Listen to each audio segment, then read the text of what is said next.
मैं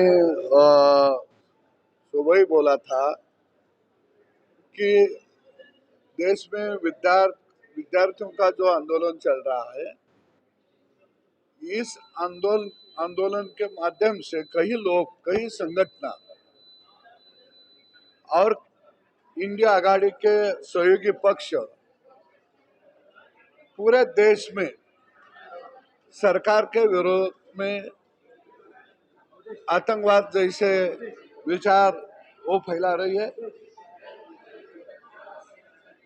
जो विद्यार्थी है, उनका जो बातें उसके साथ हम है, पर विद्यार्थियों के प्रश्नों के माध्यम से कई लोग जो राजनीति कर रहे हैं, उसका मैं विरोध करता हूँ। मैंने भी विद्यार्थी संगठन का, विद्यार्थियों का आंदोलन मैंने किया खुद, मेरे साथी गोपीचंद पडळकर ने किया है, पुणे में किया है, बॉम्बे में हमने आंदोलन किया है। अभी नीट के बारे में आंदोलन चल रहा है का मोदी सरकार हटाने के लिए आंदोलन चल रहा है, अभी मेरे समझ में नहीं आ रहा। क्या आंदोलन किस मुद्दे से चल रहा है? यानी मुझे लग रहा है कि यह आंदोलन दिशाहीन हो गया है। यह आंदोलन मुद्दे पर नहीं चल रहा है, यह आंदोलन इंडिया सरकार के खिलाफ चल रहा है। कई लोग औरंगजेब का फोटो लेकर भी आए।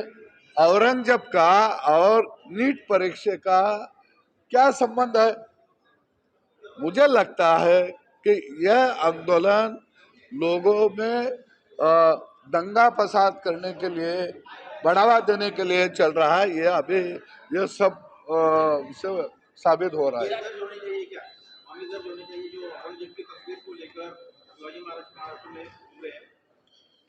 नहीं, अभी सरकार, मुझे यह लगता है कि आंदोलन करने का सबको हक है, लेकिन सरकार बात करने के लिए तैयार है। वो जो संगठन का नेतृत्व कर रहे हैं, उन्होंने सरकार से बातचीत करना चाहिए। लेकिन नीट में जो अपराध पर हो गई थी, तो वो लोग पकड़ गए हैं। अभी बाकी जो कुछ दोष है उसके ऊपर कार्रवाई हो जाएगी।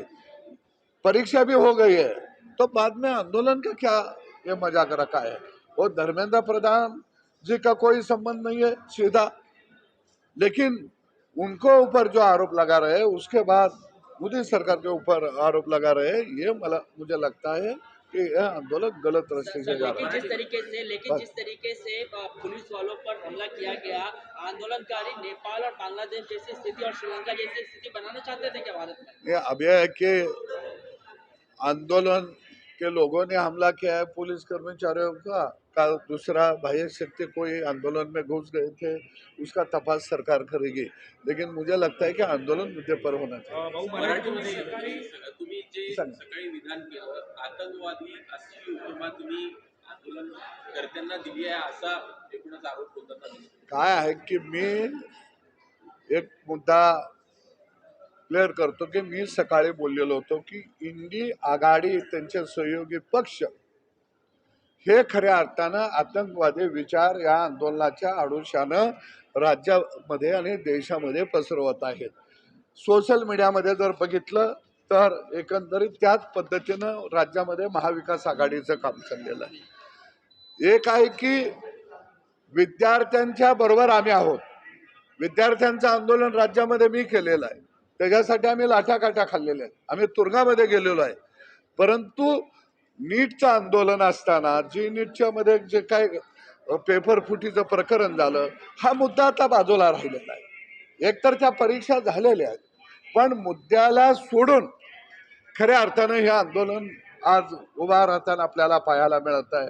दिल्लीमधल्या त्यांच्या मागण्या बघितल्या तर मोदी सरकारच्या विरोधातल्या त्यांच्या घोषणा, सरकार हटावची त्यांची भूमिका, हे सगळं बघितल्यानंतर नीटच्या परीक्षेचा आणि या सगळ्या एकंदरीत चाललेल्या जे काही आंदोलनाच्या जे प्रकार आहेत, याचा काही संबंध आहे? काही संबंध नाही।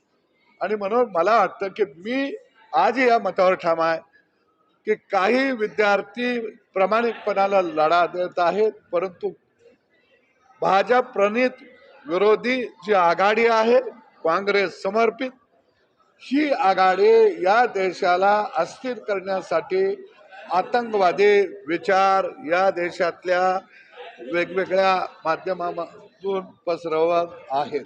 तुम्ही आंदोलकांच्या बाबत आतंकवादी हा शब्द वापरला होता असा आरोप सातत्यानं होतो. तुम्ही आंदोलकांना दहशतवादी आतंकवादी म्हणाला, अशा प्रकारचा एक मी स्पष्ट करतो की मी आंदोलन करणाऱ्यांना दहशतवादी आतंकवादी म्हणत नाही आहे.